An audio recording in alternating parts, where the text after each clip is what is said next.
आप सुन रहे हैं कहानी मुझे बस तेरी तलाश है। भाग 4। तारा, पूजा और करण वहीं खड़े खड़े उस पूरे सीन को देख रहे थे। करण थोड़ा चुप था।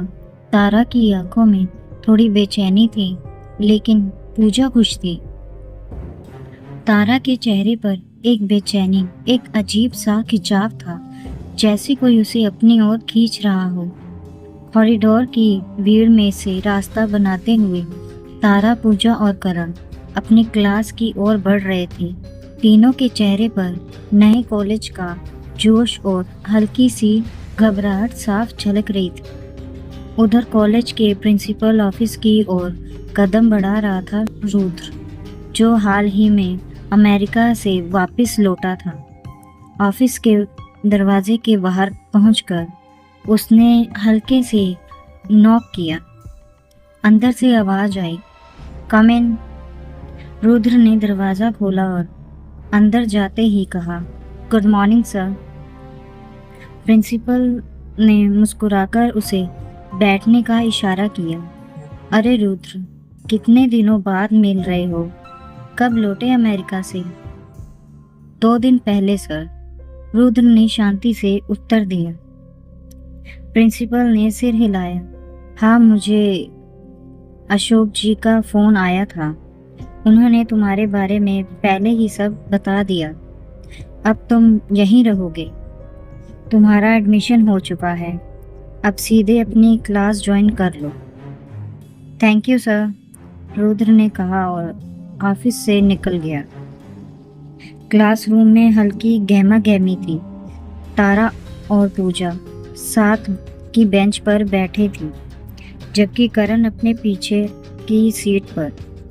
तभी दरवाज़ा खुला और रुद्र अंदर आया। उसकी एंट्री के साथ ही पूरे क्लासरूम में हल्की सी फुसफुसाहट फैल गई। लड़कियों की आंखों में चमक उतर आई, मानो किसी फिल्म का हीरो सामने आ गया हो। रुद्र ने चारों ओर निगाह दौड़ाई और जब आगे की सारी सीटें भरी देखी तो वह पीछे की ओर चला गया और एक खाली बेंच पर बैठ गया। तारा ने अनजाने में नज़रें उठाकर उसकी तरफ देखा और एक पल को उसकी धड़कन तेज हो गई। वही गहरी नीली आंखें जिन्हें उसने अपने सपनों में देखा था।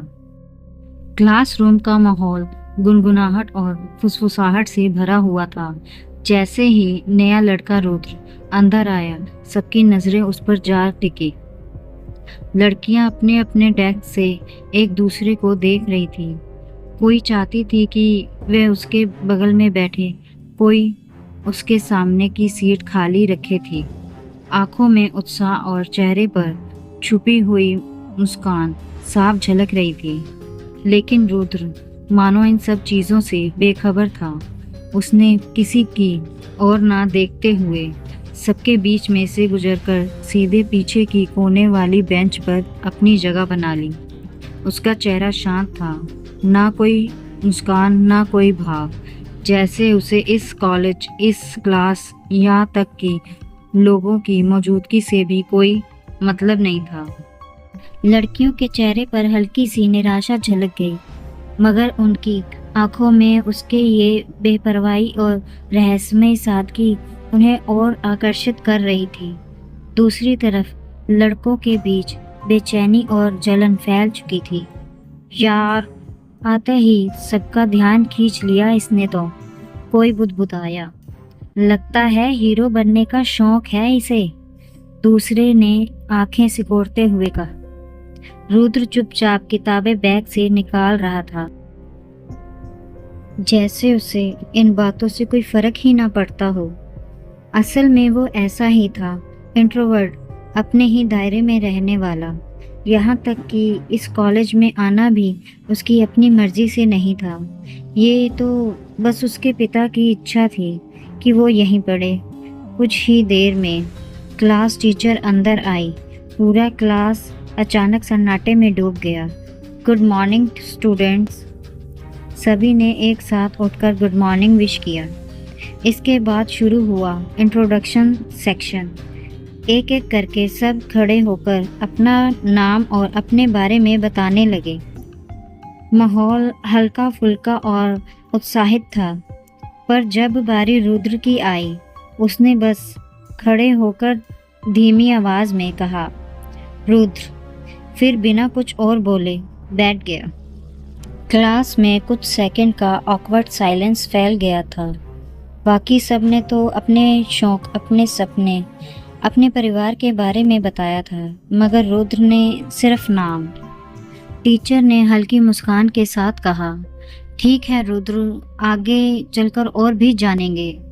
घंटी बजी और पहली क्लास खत्म हुई। जैसे ही क्लास खत्म हुई, स्टूडेंट आपस में बातें करने लगे, ग्रुप बनने लगे। कोई दोस्त बनाने की कोशिश कर रहा था, कोई सिर्फ हंसी मजाक में लगा था। पर रुद्र बैग बंद करके अब भी चुपचाप अपनी जगह पर बैठा था। घंटी बजते ही क्लास का माहौल शोर शराबे में बदल गया।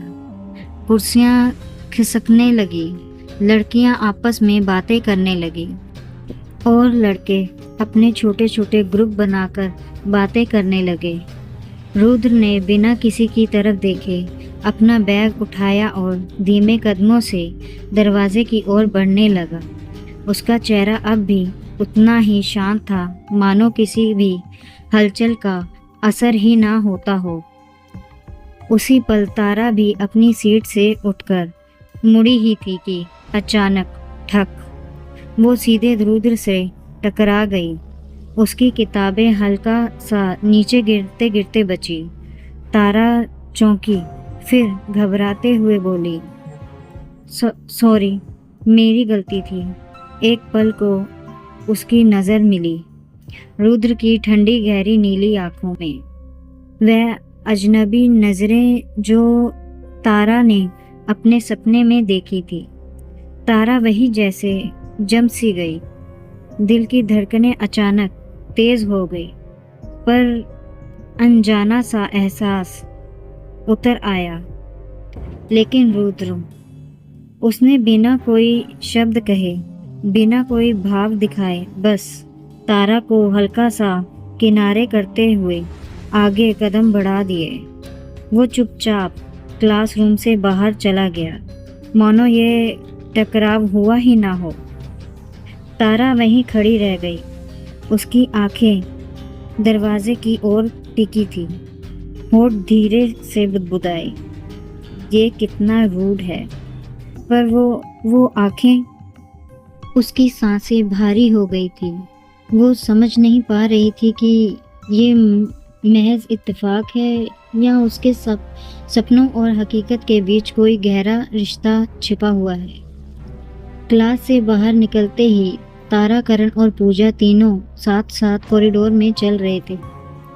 बाहर की भीड़ भाड़ में नए चेहरों की घबराहट साफ झलक रही थी।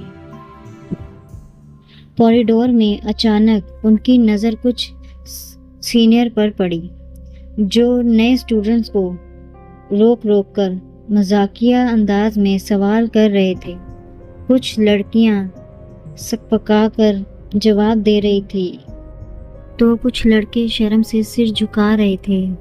तारा हल्की घबराहट से बोली, उफ, ये लोग तो रैगिंग कर रहे हैं। करण ने तुरंत फुसफुसाकर कहा, चलो इधर से जल्दी निकलते हैं, वरना हमें भी रोक लेंगे। तीनों ने एक दूसरे को देखा और फिर चुपचाप दूसरा रास्ता पकड़ लिया, छोटे छोटे कदमों में तेजी डालते हुए। आखिरकार वो कैंटीन तक पहुंच गए। अंदर का माहौल एकदम अलग था। कॉफ़ी की खुशबू, समोसे की महक और चारों ओर बैठे भीड़ की चहचहाहट। उन्होंने राहत की सांस ली और एक खाली टेबल पर जाकर बैठ गए। चलो सबसे पहले कुछ ऑर्डर करते हैं, पूजा ने कहा और काउंटर की ओर इशारा किया। जल्दी ही उनके सामने सैंडविच और कॉफ़ी आ गई। अब माहौल थोड़ा हल्का हो चुका था। तारा ने धीरे धीरे करण की ओर देखा। उसके चेहरे पर अब भी वह खामोशी थी। तारा ने हल्की मुस्कान के साथ बातचीत शुरू करने की कोशिश की। करण, देखो, अब गुस्सा छोड़ दो। नए कॉलेज का पहला दिन है और हम तीनों साथ हैं, यही बड़ी बात है। करण ने चुप रहते हुए कॉफी का कप उठाया, जबकि पूजा ने बीच बचाव करने के अंदाज में हंसते हुए कहा, हाँ यार, कॉलेज का मज़ा तभी आएगा जब हम तीनों एक टीम बनकर रहेंगे। तारा ने गहरी नज़र से करण की ओर देखा, जैसे उसे मनाने का इरादा पक्का कर लिया हो। उसके दिल में एक अजीब सा सुकून भी था कि अपने दोस्तों के साथ होने से ये नया सफ़र थोड़ा आसान लग रहा था। आगे की कहानी सुनने के लिए सुनते रहिए मुझे बस तेरी तलाश है।